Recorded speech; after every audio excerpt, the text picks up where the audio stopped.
Hello everyone, let me briefly introduce myself. My full name is Nigmatova Ш.А. I'm a senior teacher of National University of Uzbekistan, named after Mavzу Faculty of Foreign Philology, Department of Foreign Language for Humanitarian Sciences.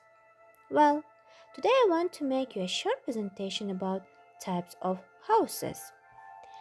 Before I start, firstly we should define differences between house and home. I know that two words sound similar, but there is a very important difference between them. And that difference is the word house refers to a building where people live and some physical aspects of the building. But the word home talks general about where you live or where someone lives. When we say they live in a big house, we're talking about the size of the house, or if we say the house is on 15th Street, we're talking about location of the house. Both of the sentences, size and location are physical aspects of the building. That's why we're using the word house. But consider of this example, when we say I want to go home, the focus isn't on the building where I live.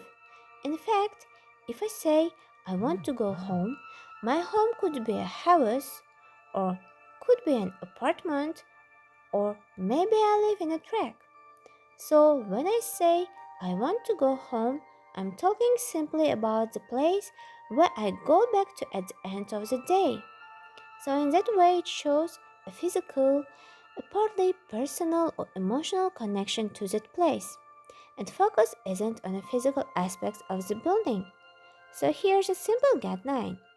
If you want to talk simply about where you live or you want to show connection to this place, use the word home.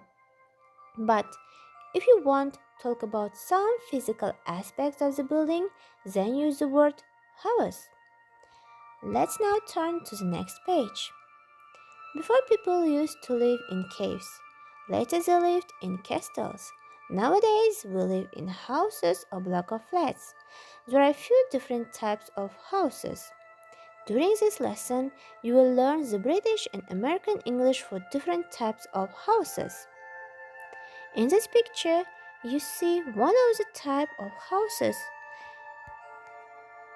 In British English, we say block of flats.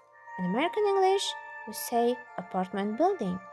A suite of rooms forming one residence, typically in a building containing a number of these.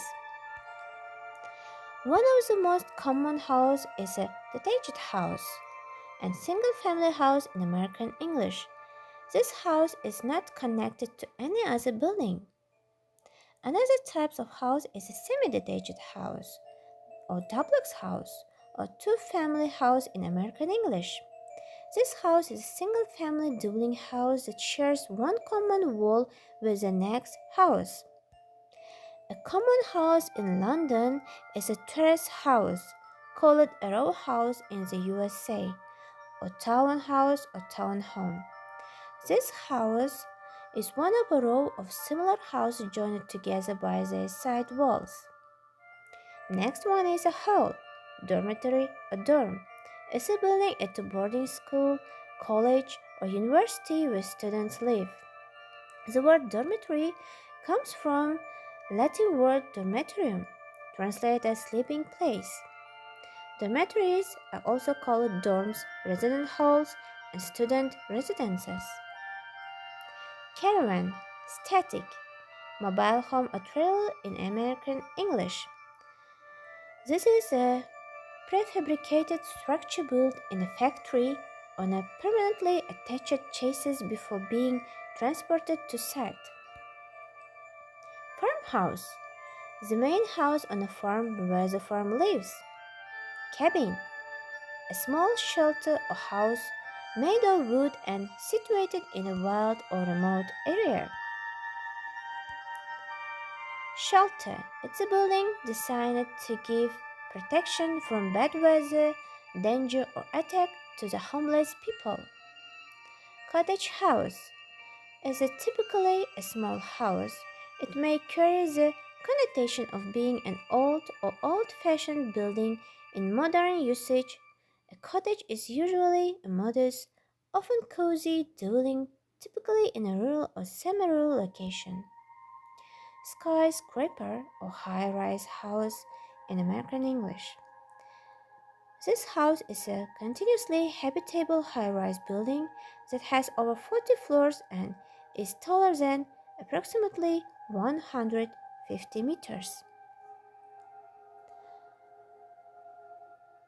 This is a short information about types of houses.